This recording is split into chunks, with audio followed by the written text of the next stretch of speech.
Good morning students. Last video में हम question number 7 तक सॉल्व कर चुके हैं। नेक्स्ट क्वेश्चन है हमारा क्वेश्चन नंबर 8। क्वेश्चन नंबर 8 में हमें दिया हुआ है a इज इक्वल टू, एक आव्यूह दिया हुआ है 2 3 5 -2 और हमसे पूछ रहा है कि हमें प्रूफ करना है a inverse is equal to 1/19 a। तो इट मीन्स हमें a इनवर्स फाइंड करना है। तो a इनवर्स फाइंड करने के लिए क्या करें, सबसे पहले तो क्या चेक करते हैं, determinant of a is not equal to क्या होना चाहिए, 0 होना चाहिए, तभी a इनवर्स का अस्तित्व संभव हो पाएगा। तो सबसे पहले डिटरमिनेंट ऑफ a, तो 2 3 5 -2 मल्टीप्लाई करें, 2 - 2 -4 -5 × 3 माइनस के 5 × 3 15, टोटल कितना आ जाएगा -19 इज नॉट इक्वल टू 0। क्योंकि determinant of a is not equal to 0, इसलिए a इनवर्स का अस्तित्व संभव है। अब देखो यहां पर क्या हमें निकालना है, अब एडजॉइंट a। तो जब भी 2 × 2 कोटि का अगर आपको आव्यूह दिया हुआ है तो हम इसका डायरेक्ट एडजॉइंट a निकालना आपको बता रखा है। कैसे निकालते हैं कि जो मुख्य विकर्ण के अवयव हैं उनको तो परिवर्तित कर दो, यानी यहां -2 हो जाएगा, यहां क्या हो जाएगा 2, और जो द्वितीयक विकर्ण के जो अवयव है उनका चिन्ह परिवर्तित कर दो, यानी जैसे प्लस है तो माइनस कर दो, माइनस है तो प्लस कर दो। तो ये कितना हो जाएगा -5 और -3, ये हो गया। ये क्या निकल के आ गया हमारा एडजॉइंट a, क्योंकि a inverse is equal to adjoint a upon determinant of a। तो डिटरमिनेंट ऑफ a की वैल्यू क्या है अपने पास -19, एडजॉइंट a की वैल्यू क्या निकल के आ रही है -2 -3 -5 एंड 2। या आव्यूह में से जब भी कोई भी चीज उभयनिष्ठ ली जाती है तो उसके प्रत्येक अवयव में से उभयनिष्ठ ली जाती है। कोई भी चीज उभयनिष्ठ ली जाती है या गुणा करते हैं तो भी प्रत्येक अवयव में गुणा किया जाता है। तो -1/19 लिख लें, इसको माइनस ऊपर लिख लो नीचे लिख लो कोई फर्क नहीं पड़ेगा। माइनस में प्रत्येक अवयव में से कॉमन ले रहा हूं, -1, तो क्या हो जाएगा 2 3 5 एंड -2। वापस -1 को गुणा करके देखें तो यही मिल जाएगा। तो -1 कॉमन ले लिया, माइनस माइनस प्लस 1/19 2 3 5 एंड -2 किसके बराबर चल रहा है, ये a इनवर्स के इक्वल। अब 2 3 5 -2 ये तो मैं आव्यूह a दिया गया है, तो क्या लिख सकते हैं a inverse is equal to 1/19 a, और यही हमें प्रूफ करना है। a inverse is equal to 1/19 a। ये होता है आपका question number 8 solve. Next question है हमारा क्वेश्चन नंबर 9।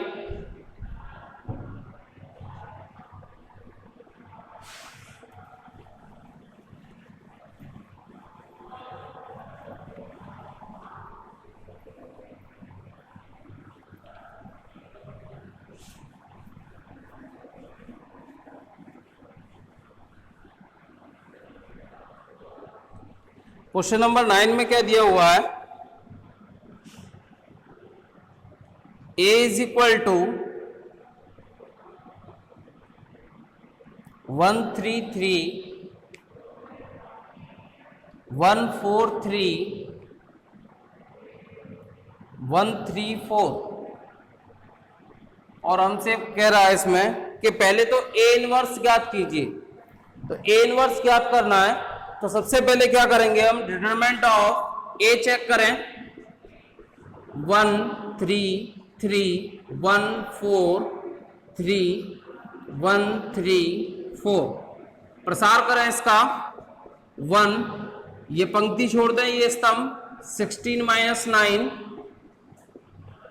इसका चिन्ह होता है नेगेटिव तो -3, ये पंक्ति छोड़ दो, ये स्तंभ 1 इंटू 4 4 माइनस 1 इंटू 3 3, तो 4 माइनस 3 प्लस 3, ये पंक्ति छोड़ दें, ये स्तंभ 3 माइनस 4। सॉल्व करें, 16 में से 9 गए तो कितने बचे 7, 4 माइनस 3 1 इंटू -3 -3, 3 माइनस 4 -1 इंटू 3 -3, ये हो गया आपका 7 minus 6 is equal to 1 not equal to 0। चूंकि determinant of A is not equal to 0, इसलिए ए इनवर्स का अस्तित्व, ए इनवर्स का अस्तित्व संभव है, ए इनवर्स का अस्तित्व संभव है। अब हमें क्या करना है, एडजॉइंट ए निकालना है। तो एडजॉइंट ए के लिए क्या करें, प्रत्येक अवयव का संगत सेकंड निकालें। तो सेकंड निकालें, a11 इज इक्वल टू 1 का second, a11 is equal to 1 का सेकंड। तो a11 1 का सेकंड क्या हो जाएगा, ये पंक्ति छोड़ दो, ये स्तंभ छोड़ दो, 16 माइनस 9 कितना हो जाएगा 7, इसका चिन्ह पॉजिटिव है तो इसीलिए पॉजिटिव ही रहेगा। a12 इज इक्वल टू 3 का सेकंड क्या हो जाएगा, ये पंक्ति छोड़ दें, ये स्तंभ छोड़ दें, 1 इंटू 4 4 माइनस 3, तो क्या होगा प्लस का 1 होगा, लेकिन इसका चिन्ह होता है नेगेटिव, तो क्या हो जाएगा -1। a13 इज इक्वल टू 3 का सेकंड क्या हो जाएगा, ये पंक्ति छोड़ दो, ये स्तंभ छोड़ दो, 3 माइनस 4 -1, पॉजिटिव होता है इसका चिन्ह तो -1 ही रहेगा। नेक्स्ट आता है a21 इज इक्वल टू 1 का second, a21 is equal to 1 का सेकंड, तो ये पंक्ति छोड़ दो, ये स्तंभ छोड़ दो, 3 इंटू 4 12 माइनस 3 इंटू 3 9, 12 माइनस 9 बचेंगे 3, लेकिन इसका चिन्ह क्या होता है नेगेटिव, तो -3। a22 इज इक्वल टू 4 का सेकंड, 4 का सेकंड, तो ये पंक्ति छोड़ दो, ये स्तंभ छोड़ दो, कौन कौन से बच्चे 1 3 1 4, यानी 4 माइनस 3 यानी +1, और इसका चिन्ह भी पॉजिटिव होता है तो पॉजिटिव ही रहेगा। a23 इज इक्वल टू 3 का सेकंड, तो ये पंक्ति छोड़ दो, ये स्तंभ 3 माइनस 3 0, इसका चिन्ह नेगेटिव होता है लेकिन 0 पर कोई प्रभाव नहीं पड़ेगा। फिर नेक्स्ट आता है a31 इज इक्वल टू 1 का सेकंड, तो ये पंक्ति छोड़ दें, ये स्तंभ छोड़ दें, 3 इंटू 3 9 माइनस 12, 9 माइनस 12 कितना होगा -3, लेकिन इसका चिन्ह पॉजिटिव है तो -3 ही रहेगा। a32 इज इक्वल टू 3 का सेकंड, तो ये पंक्ति छोड़ दें, ये स्तंभ छोड़ दें, 3 minus 3 0, a33 is equal to 4 का सेकंड, ये पंक्ति छोड़ दो, ये स्तंभ छोड़ दो, 4 माइनस 3 क्या हो जाएगा +1। अब क्या लिखना है हमें, एडजॉइंट ए। एडजॉइंट ए के लिए क्या करें, सभी अवयवों को उनके संगत सेकंडों से प्रतिस्थापित करें। तो 7 -1 -1 -310 एंड -301। और इसका क्या लेना होता है हमें, ट्रांसपोज यानी परिवर्ताव्यू। तो परिवर्ताव्यू ले इसका, यानी पंक्तियों को स्तंभों में परिवर्तित कर दें। तो adjoint A is equal to 7 -1 -1 -3 1 0 -3 0 1। ये क्या निकल के आ गया, एडजॉइंट ए। अब हम जानते हैं चूंकि A inverse is equal to adjoint A upon determinant of A. तो A inverse is equal to क्या आ जाएगा, डिटरमिनेंट ऑफ ए की वैल्यू क्या थी, +1, तो 1/1। एडजॉइंट ए की वैल्यू है अपने पास 7 -3 -3 -1 1 0 -1 0 1। तो यहां से ए इनवर्स अपने पास निकल के आ गया, क्यों 1 का मल्टीप्लाई करेंगे सेम वैल्यू रहेगा, 7 -3 -3 -1 1 0 -1 0 1। ये क्या निकल के आ गया हमारा, ए इनवर्स। अब इसमें आगे पूछ रहा है कि आगे कुछ सिद्ध और करना है इसमें, कि सिद्ध अर्थात दर्शाइए कि A inverse A is equal to I3। A inverse A is equal to I3, ये हमें प्रूफ करना है। इधर से मिटा देते हैं इसको थोड़ा सा।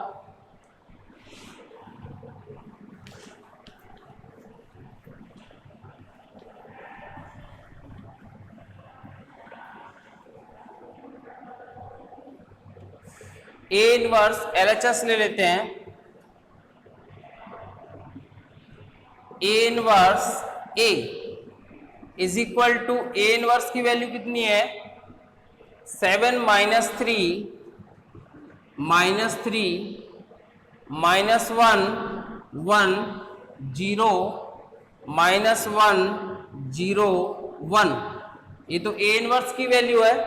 नेक्स्ट है अपनी ए की वैल्यू 1 3 3 1 4 3 1 3 4। सॉल्व करें। मैट्रिक्स का मल्टीप्लिकेशन है, पंक्ति का स्तंभ से गुणा होता है, पहले स्तंभ से, फिर दूसरे स्तंभ से और तीसरे स्तंभ से। करें मल्टीप्लाई, 7 × 1 7 -3 × 1 -3 -3 × 1 -3। पहली पंक्ति का पहले स्तंभ से मल्टीप्लाई हो गया, पहली पंक्ति का दूसरे स्तंभ से मल्टीप्लाई करें, 7 × 3 21 -3 × 4 -12 -3 × 3 -9। पहली पंक्ति का दूसरे स्तंभ से गुणा हो गया। अब पहली पंक्ति का तीसरे स्तंभ से गुणा करें, 7 × 3 21 -3 × 3 -9 -3 × 4 -12। नेक्स्ट, अब दूसरी पंक्ति पे आ जाएं। दूसरी पंक्ति का पहले स्तंभ से गुणा करो, -1 × 1 -1 1 × 1 +1 0 × 1 0। नेक्स्ट, दूसरी पंक्ति का दूसरे स्तंभ से गुणा करें, -1 × 3 -3 1 × 4 +4 0 × 3 0।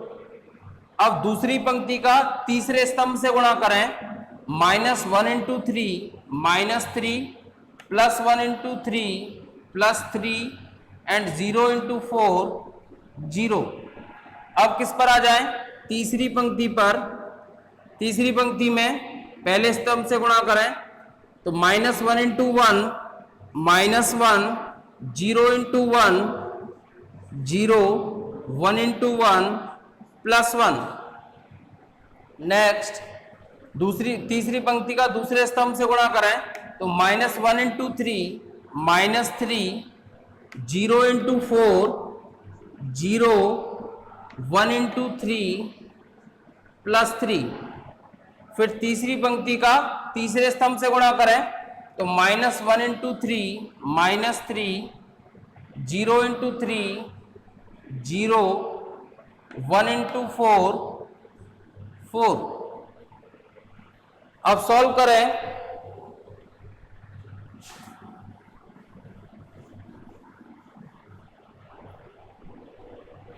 इज इक्वल,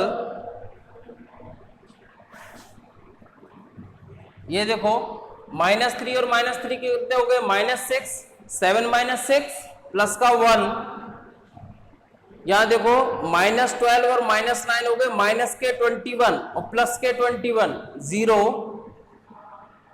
यहां देखो -12 और -9, माइनस के 21 प्लस के 21, 0,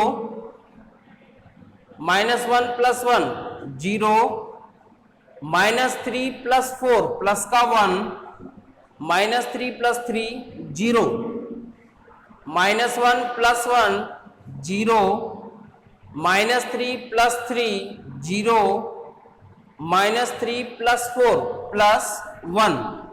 ये तो जाना पहचाना आव्यूह है। कौन सा आव्यूह है, इकाई आव्यूह, और इसकी कोटि क्या है 3 क्रॉस 3, तो हम इसे क्या लिख सकते हैं I3, क्योंकि इकाई आव्यूह को कैपिटल I से प्रदर्शित किया जाता है और यही हमें प्रूफ करना है, इज इक्वल टू RHS। ये सॉल्व होता है आपका क्वेश्चन नंबर 9।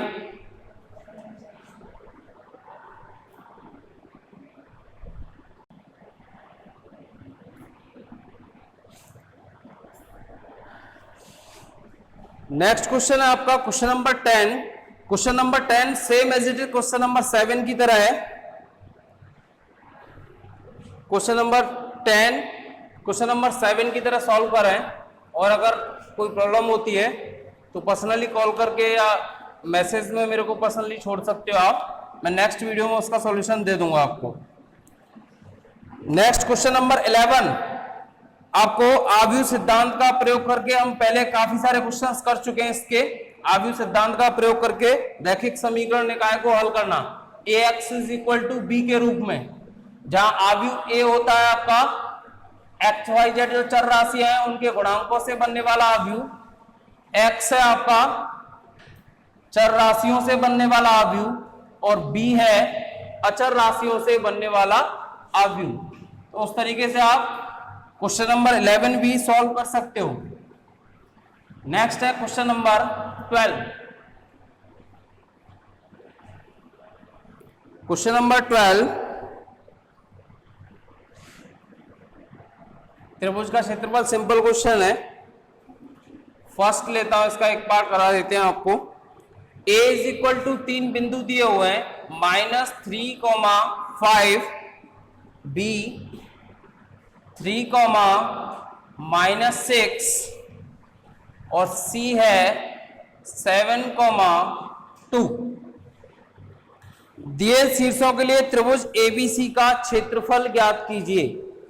तो त्रिभुज ABC का क्षेत्रफल, जैसे ये वैल्यू हो गई आपकी x1 y1, ये हो गई x2 y2, ये हो गई x3 y3।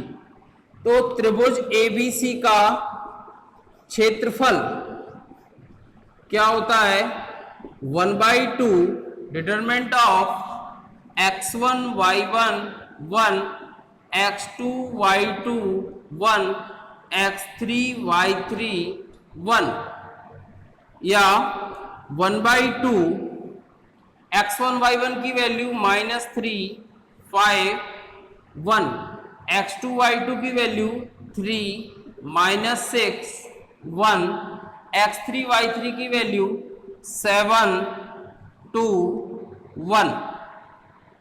प्रसार कर लें इसका, 1/2 -3 इंटू -6 -2 -5 3 -7 प्लस 1 6 प्लस 42, या 1/2 -3 इंटू -8 -5 इंटू -4 एंड +1 इंटू 48 या 1/2 -3 इंटू -8 +24 -5 इंटू -4 +20 और +48 या 1/2 ये हो गए 40 और 20 60 और 20 80 और 4 84 और 8 92 2 से कट जाएगा ये 46 वर्ग इकाई, क्योंकि क्षेत्रफल हमेशा वर्ग इकाई में दिया जाता है। ये आ गया क्वेश्चन नंबर 12 का फर्स्ट सॉल्व होता है। इसमें आपका क्षेत्रफल पूछा गया था, क्षेत्रफल निकाल चुके हैं। अब नेक्स्ट इसका सेकंड पार्ट आप खुद सॉल्व कर लें। नेक्स्ट आता है क्वेश्चन नंबर 13।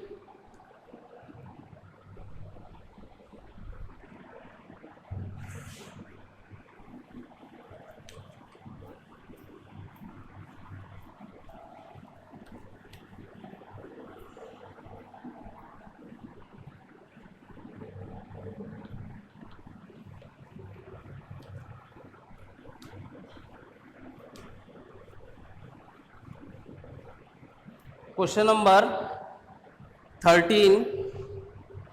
नंबर 13 में क्या दिया हुआ है, यदि बिंदु 2 - 3 लैम्डा -2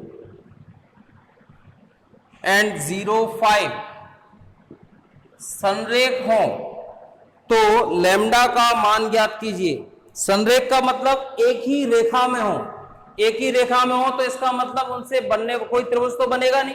यदि एक रेखा में यदि 3 बिंदु हो तो ये किससे केवल एक सीधी स्ट्रेट लाइन बन सकती है, त्रिभुज तो बन नहीं रहा। तो यानी इसका मतलब हम क्या कर सकते हैं, इनसे बनने वाले त्रिभुज का क्षेत्रफल क्या कर दें, 0 कर दें। 0 कर देंगे तो क्या होगा, इसके जो आपका त्रिभुज का जो मान है, जो लैम्डा का जो मान पूछ रहा है वो लैम्डा का मान निकल आएगा। इसे मान लेते हैं बिंदु ए, ये बिंदु बी और ये बिंदु सी। तो त्रिभुज ABC का क्षेत्रफल is equal to 1/2 x1 y1 1 x2 y2 1 x3 y3 1 ये हो जाएगा। चूंकि बिंदु A B C संरेख हैं, अतः इनसे बनने वाले त्रिभुज का क्षेत्रफल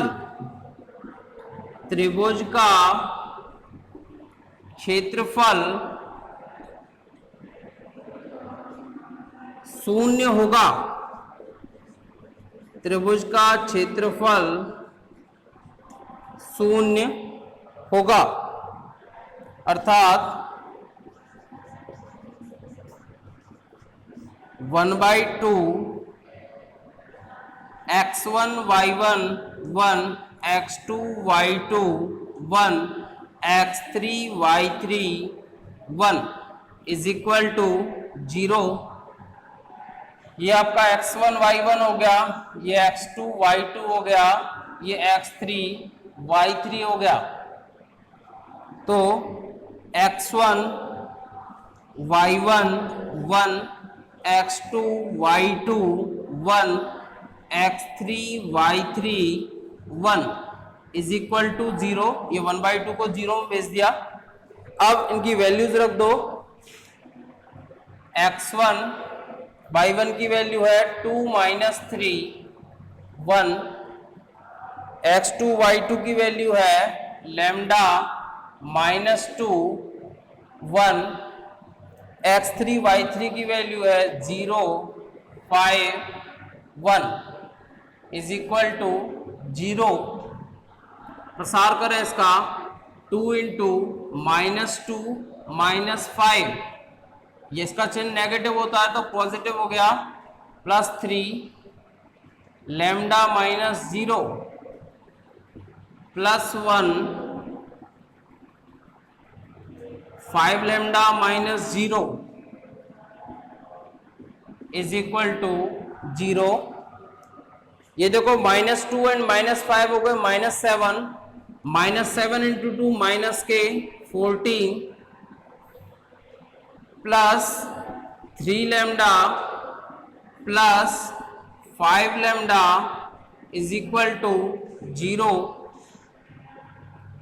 ये हो गए आपके 3 लैम्डा और 5 लैम्डा, 8 लैम्डा -14 उधर जाके क्या हो जाएगा प्लस का 14, तो लैम्डा इज इक्वल टू 14/8। 2 से कैंसिल हो जाएगा, ये 7 टाइम्स एंड 4 टाइम्स, ये आ गई लैम्डा की वैल्यू। यदि ये तीनों बिंदु संरेख होंगे तो लैम्डा की वैल्यू क्या होगी 7/4।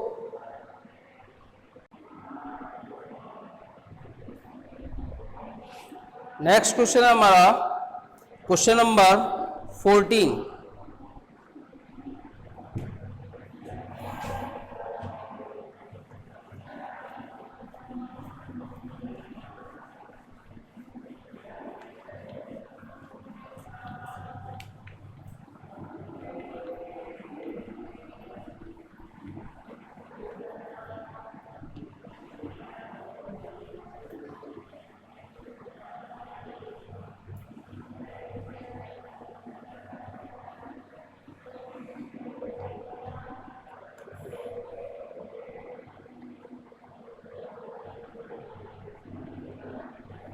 Question number 14।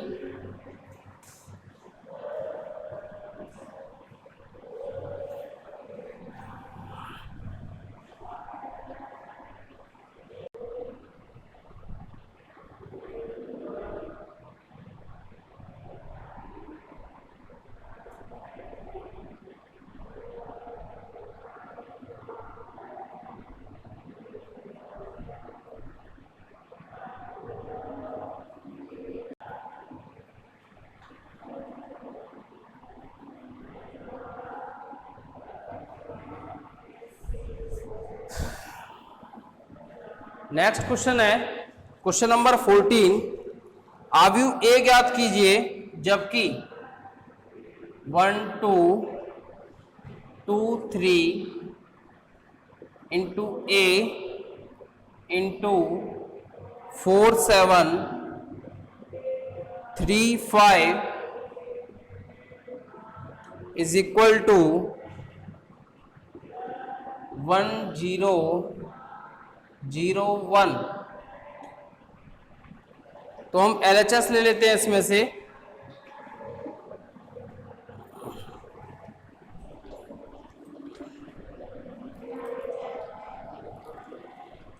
कोई नहीं, LHS ले लेते हैं इसमें से।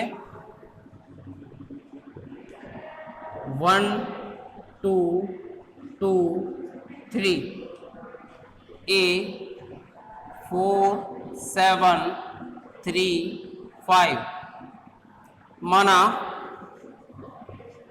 A is equal to small a, small b, small c and small d। तो सबसे पहले हमने 2 क्रॉस 2 का आव्यूह क्यों लिया, ताकि गुणन संभव हो सके।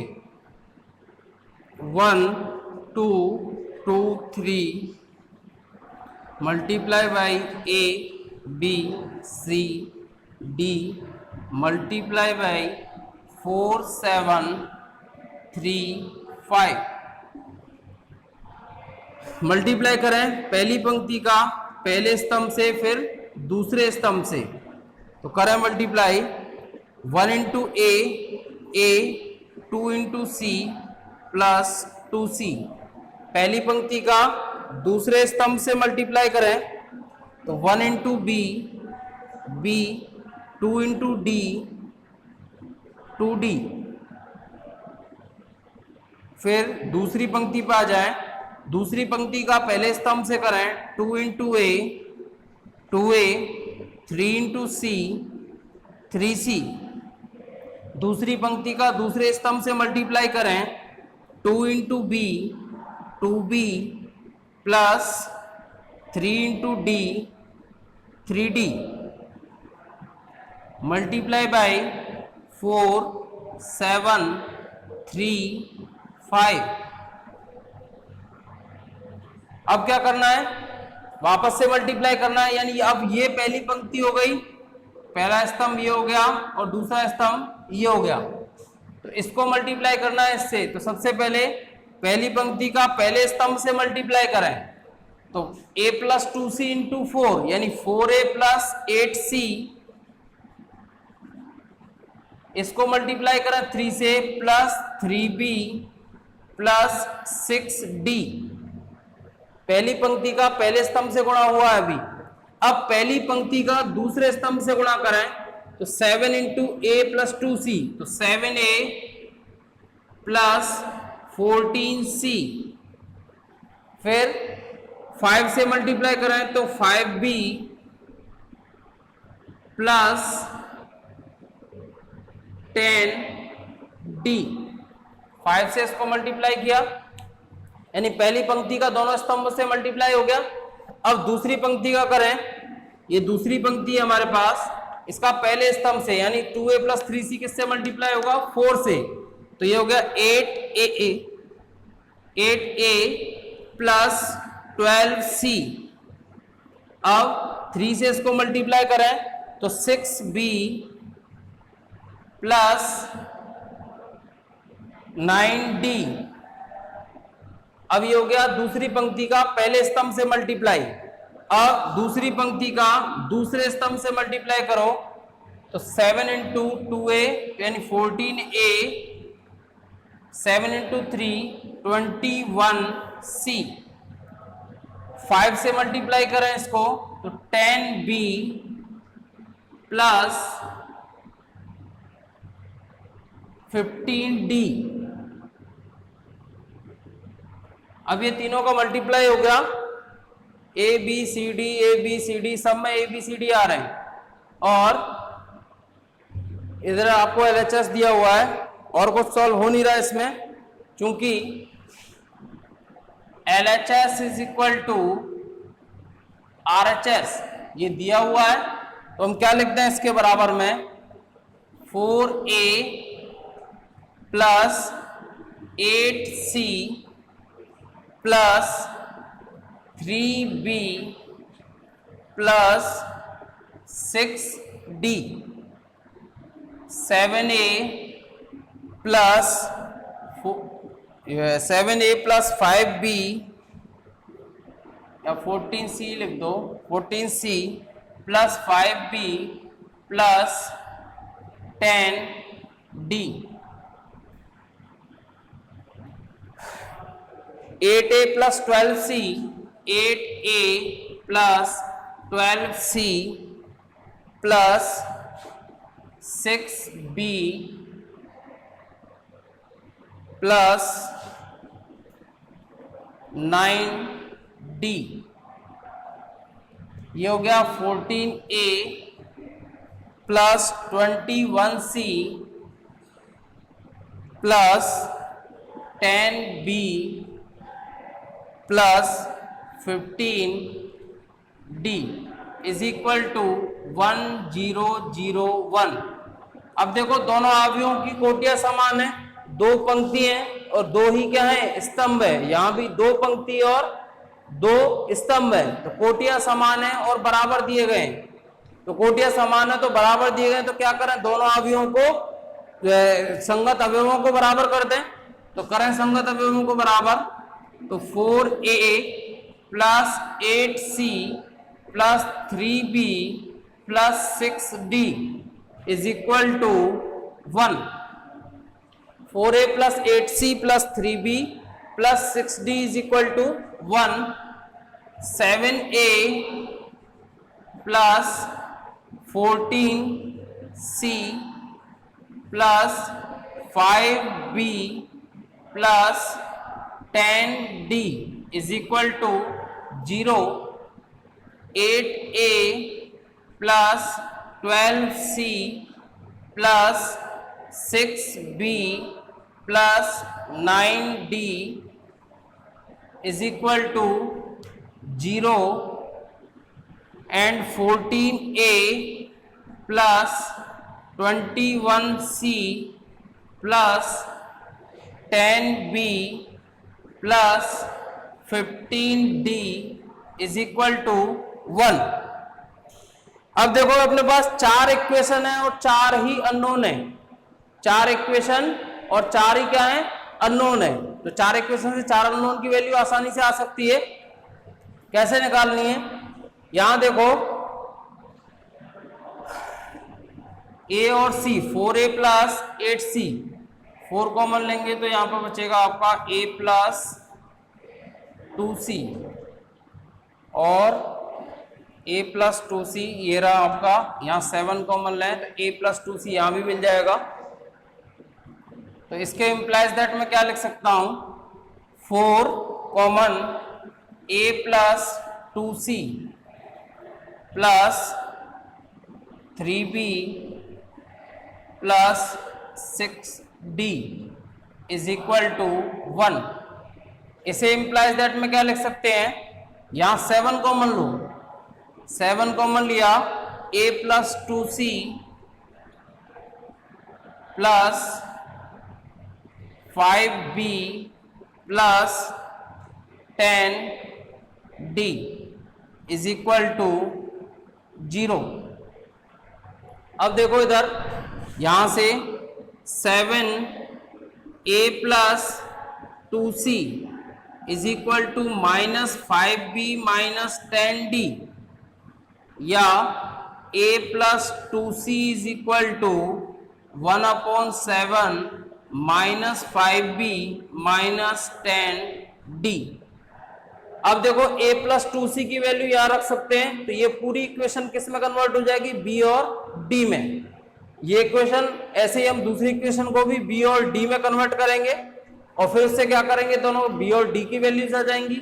b और d को सॉल्व करके, जैसे मैं सॉल्व करता हूं, यहां पे a प्लस 2c का मान रख रहा हूं मैं यहां, तो 4 into 1/7 minus 5b minus 10d plus 3b plus 6d is equal to 1।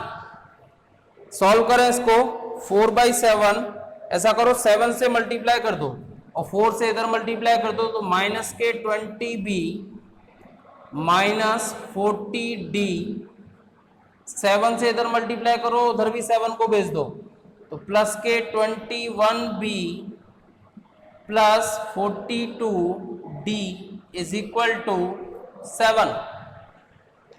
अब देखो माइनस के 20b है, प्लस के 21b है, प्लस का b बचेगा, माइनस के 40d है, प्लस के 42d है, तो प्लस के 2d इज इक्वल टू 7। एक इक्वेशन तो अपने पास ये आ गई, b plus 2d is equal to 7। अब इसी तरीके से इस क्वेश्चन को मैं यहीं पे आपको अधूरा छोड़ रहा हूं। आपको a और b की वैल्यू, a और c की वैल्यूज इसी तरीके से ये एक इक्वेशन यहां से बनाए और यहां से बनाने के बाद इसमें b प्लस 2d, जैसे ये वैल्यूज आई है ऐसे ही b प्लस 2d दूसरी वैल्यूज आएंगी। a b c d की वैल्यूज निकाल के देखे हैं, बस केवल यहाँ पर आपको इक्वेशन सॉल्व करनी है और कोई रूल्स नहीं लगाने। तो इसको सॉल्व करें आप, और सॉल्व करने के बाद अगर कोई प्रॉब्लम होती है तो मैं इस क्वेश्चन को यहीं से आगे दोबारा बता दूंगा। ओके बच्चों, मिलते हैं नेक्स्ट वीडियो में। Thank you.